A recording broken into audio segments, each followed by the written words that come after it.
الحمد لله نحمده ونستعينه ونستغفره ونؤمن به ونتوكل عليه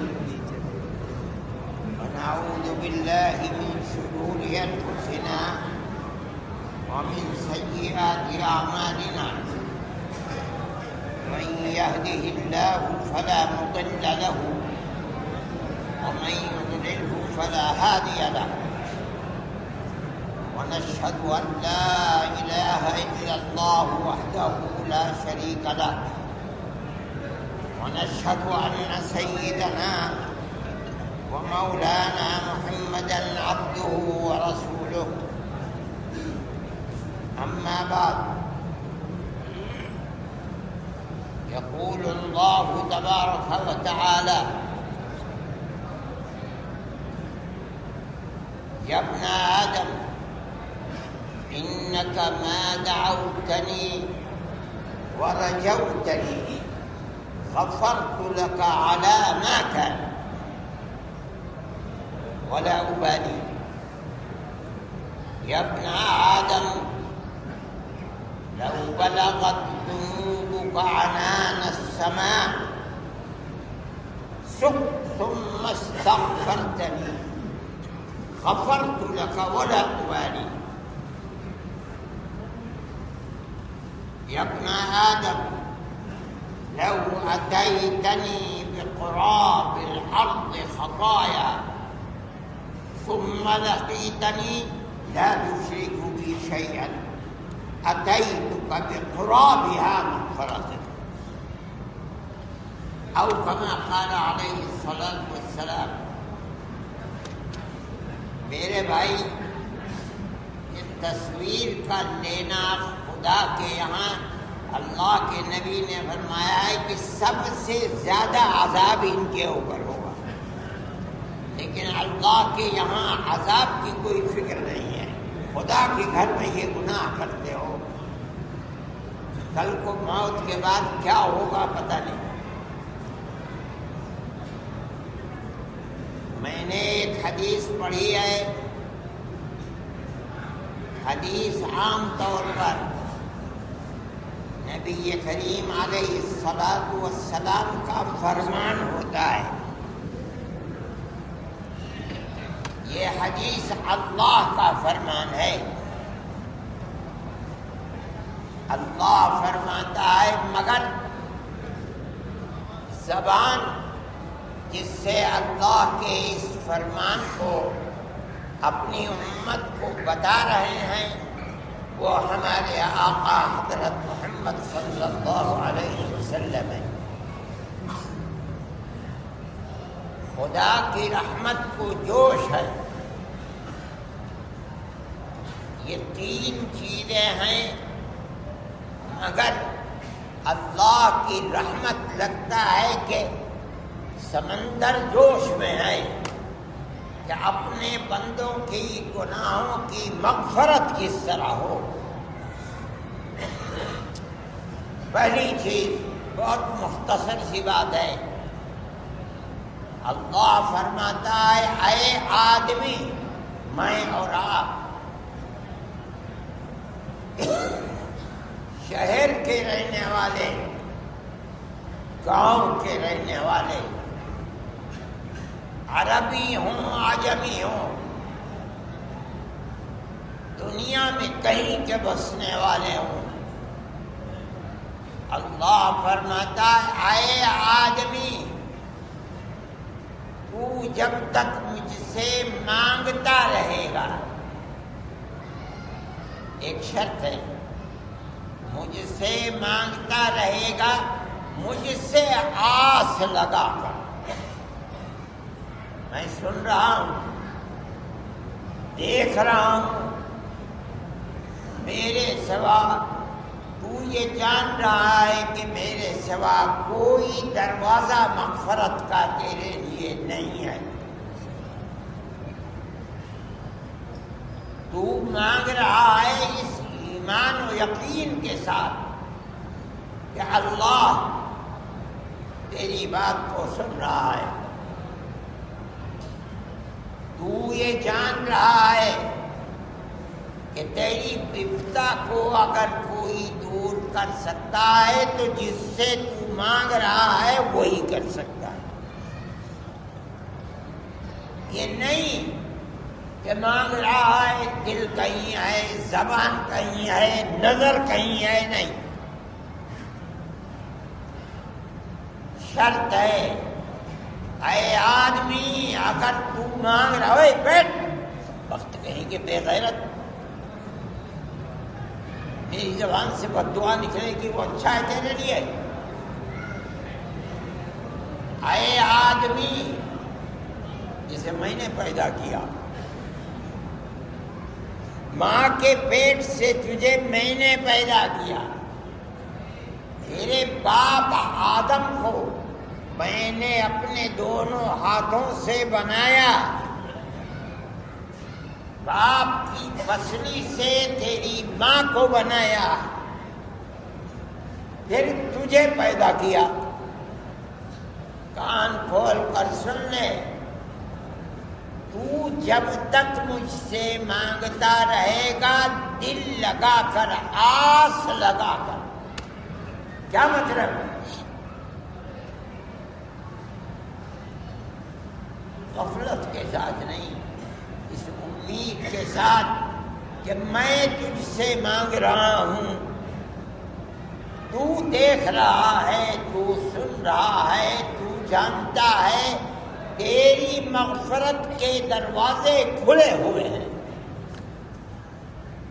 اس امید کے ساتھ مانگ رہا ہے کہ تیری بڑی سے بڑی مشکل کو دنیا میں کوئی اگر دور کر سکتا ہے تو میں ہی دور کر سکتا ہوں۔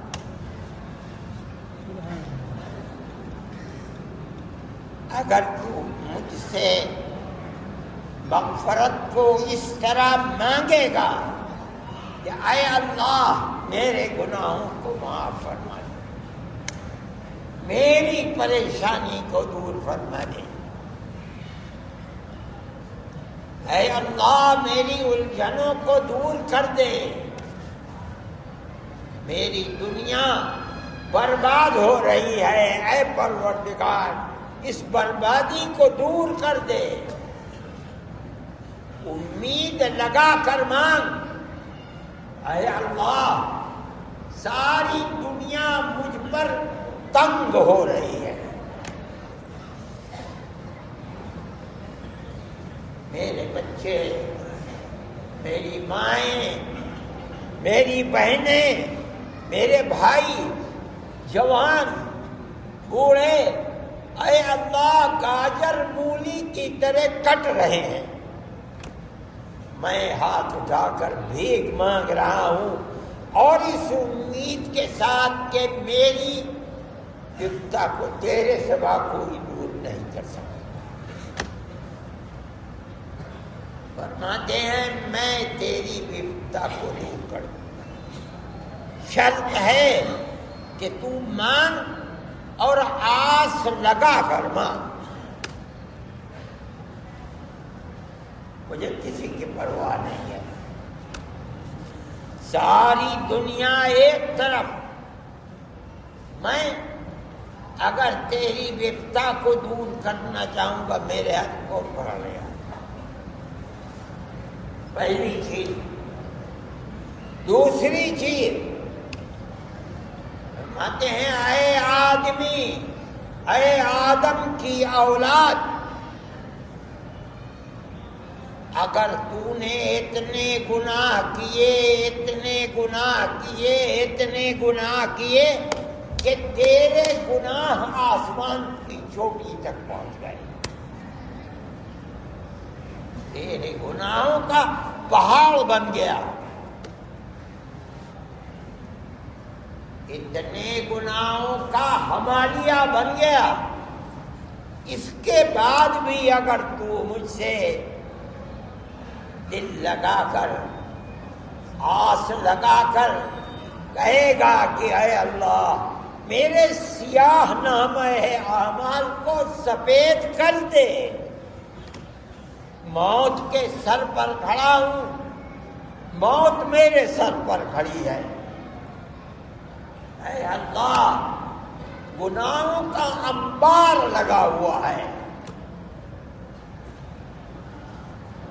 میرے ان گناہوں کا معافی کا دروازہ تیرے دروازے کے سوا کوئی اور نہیں ہے۔ حالانکہ گناہ کہتا ہے پہاڑ بن گیا، آسمان تک پہنچ گیا۔ اگر تو اتنے گناہوں کے ہوتے ہوئے بھی دل لگا کر آس لگا کر مجھ سے معافی مانگے گا، اے اللہ معاف کر دے، کیا مطلب؟ میرے گناہوں کے انبار ہیں، جہاں تک نظر جاتی ہے میرے نامہ اعمال کا ہر صفحہ ہر ورق سیاہ ہے۔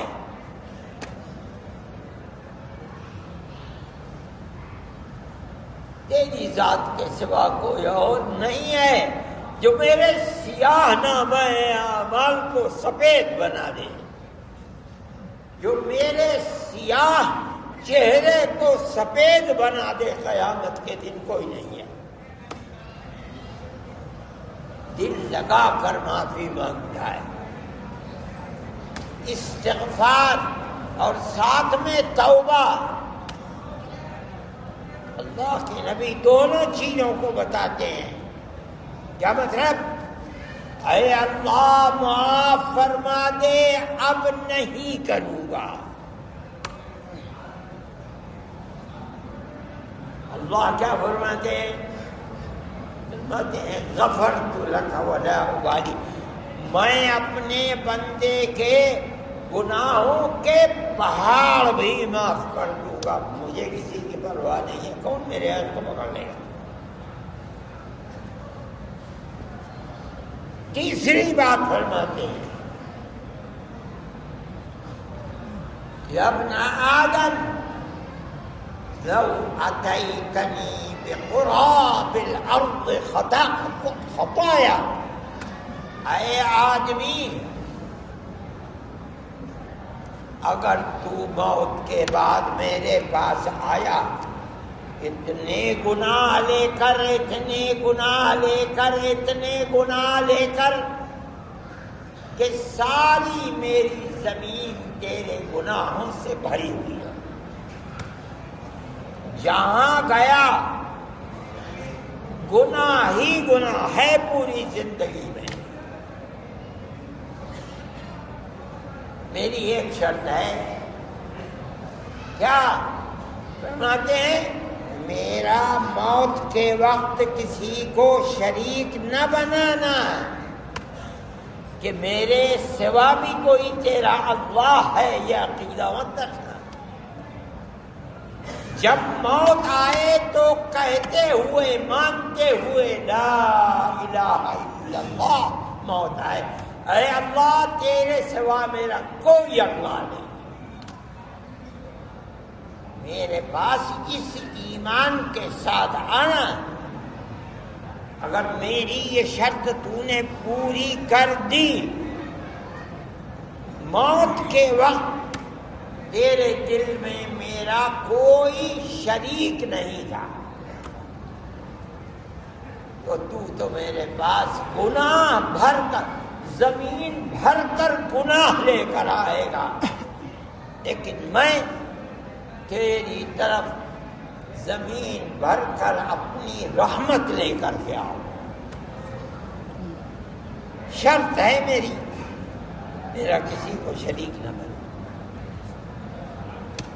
یہ حدیث ہے نبی کریم علیہ الصلاۃ والسلام نے، حدیث قدسی ہے۔ اللہ کیا فرمائے گا؟ اللہ کے نبی نے اپنی زبان سے اس کو بیان فرمایا ہے۔ یہ ایک بات ہے، اللہ سے مانگو، گناہوں سے بچو، توبہ کرو، استغفار کرو۔ اللہ کے نبی ایک ایک مجلس میں 70 مرتبہ کبھی کبھی استغفار کیا کرتے اے اللہ گناہوں کو میرے معاف فرما۔ در حقیقت ہمیں اور آپ کو تعلیم تھی کہ استغفار کرو، مانگتے رہو اللہ سے، اے اللہ معاف فرمائے۔ یہ چیز اللہ کو بہت پسندیدہ ہے کہ انسان گناہ کرے اور ہو جائے گناہ تو اللہ سے بھیک مانگے، اے اللہ معاف فرما۔ اسی لیے یہ تعلیم ہو رہی ہے، گناہوں کی معافی دروازہ کھلا ہوا ہے، مگر میرے بھائی ایک چیز کو یاد رکھنا، ہر گناہ معاف نہیں ہوتا۔ مسلمان کی زندگی بڑی برباد ہے، تباہ ہے، اس نے اپنی دنیا کو اور ساتھ میں آخرت کو بھی تباہ کر رکھا ہے۔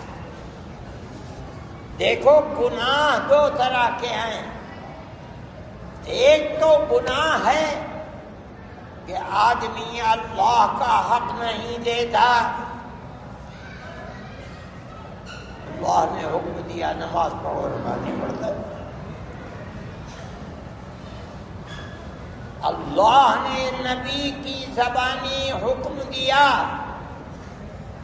داڑھی رکھو، نہیں رکھتا، اللہ کے نبی کی صورت اسے اچھی نہیں لگتی، جاؤ برباد ہو، یہی مطلب ہے۔ اللہ نے حکم دیا نبی کی زبانی اور قرآن کے اندر بھی، کیا عورتوں کو پردہ کرو، نہیں کرتا پردہ، حکم دیا شراب مت پیو، پیتا ہے شراب، معافی مانگ اللہ سے، اے اللہ معاف فرما دے، اب نہیں کروں گا، دروازہ کھلا ہوا ہے، اللہ معاف فرما دے گا۔ لیکن یاد رکھنا ایک دوسرا گناہ ہے، آدمی پر ظلم کرے، آدمی کسی کی زمین پر قبضہ کر لے، مکان پر قبضہ کر لے، بھائی اپنی بہن کی وراثت پر قبضہ کر لے، محروم کر دے، آدمی نے آدمی کا حق لے لیا، یہ گناہ معاف نہیں ہوگا،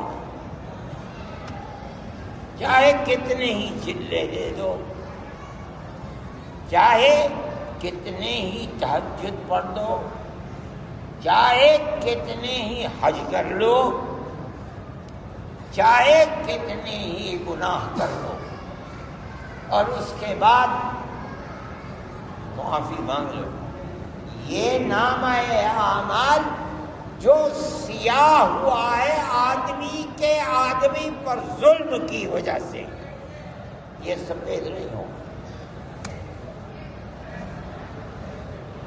میں اپنی بات نہیں کہہ رہا ہوں، حدیث جناب رسول اللہ صلی اللہ علیہ وسلم کا فرمان ہے، اس کی معافی کی بس دو صورتیں ہیں، یا تو جس کا حق لیا تھا موت سے پہلے حق دے دو، ختم ہو گیا مسئلہ، جس کا لیا تھا اسے دے دیا، اب کوئی بات نہیں۔ دوسرا طریقہ یہ ہے کہ ہاتھ جوڑ کر پیر پکڑ کر معاف کرا، بھائی نے بہن کی وراثت نہیں دی، اب موت کا وقت ہے سر پر، یا تو دے دے، نہیں ہے دینے کو، ہاتھ جوڑ کر پیر پکڑ کر معاف کرا۔ اگر معاف نہیں کیا اور دنیا سے چلا گیا، کل قیامت کے دن نبی کریم علیہ الصلوۃ والسلام فرماتے ہیں کہ گردن پکڑ کر خدا کی بارگاہ میں بہن لے آئے گی، بھائی لے آئے گا، اور اللہ سے کہے گا کہ اے اللہ اس نے میرا حق نہیں دیا۔ اللہ فرمائیں گے بڑے غصے میں، عدل امانہ، حق دے اس کا۔ بڑی نمازیں پڑھتا تھا، چلے دیتا تھا، اس کا مار رکھا ہے، حق دے۔ کہے گا انا یا رب وقد ذهبت الدنیا، میں نے جو لیا تھا دنیا میں لیا تھا، دنیا ختم ہو گئی ہے، اللہ الہ العالمین کہاں سے؟ جو مکان لیا تھا وہ مکان نہیں، جو زمین لی تھی وہ زمین نہیں، کوئی سونا لیا تھا، چاندی لیا تھا، یہاں کوئی بھی نہیں ہے۔ اللہ فرمائیں گے ہم نہیں سنتے، جو لیا تھا دے اس کا۔ پھر یہی خوشامد کرے گا کہ اے اللہ کہاں سے تو معاف فرمائے۔ تیسری مرتبہ پھر فرمائیں گے ہم کچھ نہیں سنتے، اس کا حق دے، عدل امانہ۔ نہیں دے پائے گا۔ نبی کریم علیہ الصلوۃ والسلام، ارے بدبخت تجھے شرم نہیں آتی؟ اوئے بے حیا کہیں کا، بار بار یہی کہتا رہے گا، آپ اسی طرح ڈھونڈتے رہیں گے۔ میرے بھائی خوب یاد کرو، مسلمان کا حال بڑا خراب ہے۔ کسی کا حق مارنا یہ سمجھتا ہے کہ کوئی حق ہی نہیں ہے۔ ہمارے آقا حضرت محمد صلی اللہ علیہ وسلم نے بتایا ہے تاکہ امت جہنم کی مصیبت سے بچ سکے۔ مسلمان کا حال بہت خراب ہے۔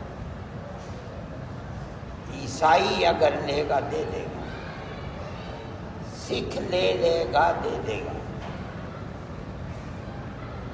لیکن مسلمان دے دے لے کے ایسا لگتا ہے کہ اس کے دل میں خدا کا خوف نہیں، نہ اسے مرنا ہے اور نہ جنت اور جہنم کوئی چیز ہے۔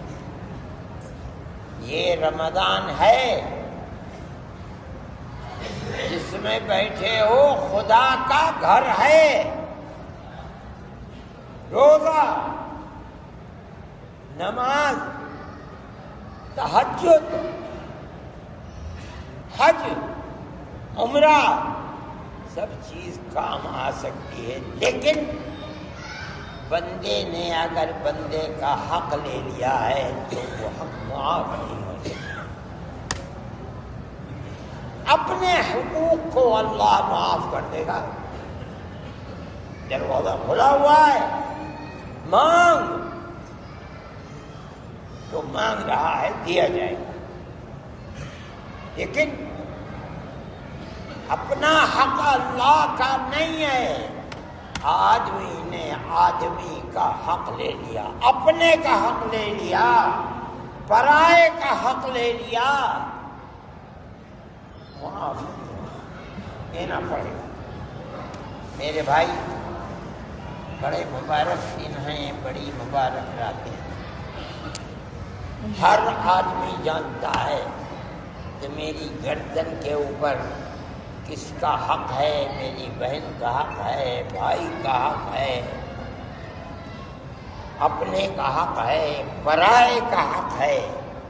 جس کا حق ہے دے دے، ہر آدمی جانتا ہے، لیکن اگر نہیں دیتا جاننے کے باوجود تو کل قیامت کے دن دینا پڑے گا، نہ رمضان کے روزے کام آئیں گے اور نہ ہندوستان کے چلے کام آئیں گے۔ اس کو سمجھنا چاہیے، اللہ کا فضل ہے، رمضان کے دن اور رات ہیں، خدا کی رحمت دن اور رات میں برس رہی ہے۔ اللہ آخر رات میں آواز لگاتا ہے اور اللہ جو سب سے نچلا آسمان ہے وہاں آ جاتا ہے، یعنی اللہ کی رحمت بندوں سے قریب ہو جاتی ہے اور آواز لگاتا ہے اللہ کون ہے؟ میری رحمت کا سمندر لٹ رہا ہے، کون ہے جو مجھ سے میری رحمت لینا چاہتا ہے؟ جو خوش نصیب ہے وہ اللہ کے دروازے سے بھیک لیتا ہے، مغفرت لیتا ہے، رحمت امنڈ رہی ہے، ملتی ہے۔ اور اتنے بد نصیب ہیں جو جانتے ہیں کہ ہمارے اوپر کس کا حق ہے لیکن حق ادا نہیں کرتے، ان کے لیے علاوہ رسوائی کے کوئی اور چیز نہیں۔ میرے بھائی، میں تو کوئی تقریر کرنے والا آدمی نہیں، مجھے اصرار کیا کہ میں تقریر کروں، میں نے کی۔ خدا کی رحمت کے دن ہیں، آپ حضرات کو بھی مجھے بھی اللہ کی رحمت کو حاصل کرنے کے لیے جو کیا جا سکتا ہے وہ کرنا چاہیے۔ اس کا خیال رکھیں کہ اگر گردن پر کسی کا حق ہے تو موت اس طرح آنی چاہیے کہ کسی گردن پر کسی کا حق نہ رہے۔ اگر ہے تو اس کی معافی کی کوئی شکل ہے نہیں، نہ حج معاف کرا پائے گا، نہ عمرہ معاف کرا پائے گا، نہ چلہ معاف، کوئی بھی اس حق کو معاف نہیں کرے گا۔ جو آدمی پر آدمی کا حق ہے وہ تو دو ہی طرح ادا ہو سکتا ہے، یا تو دے دے موت سے پہلے اور یا ہاتھ جوڑ کر پیر پکڑ کر معاف کرا دے۔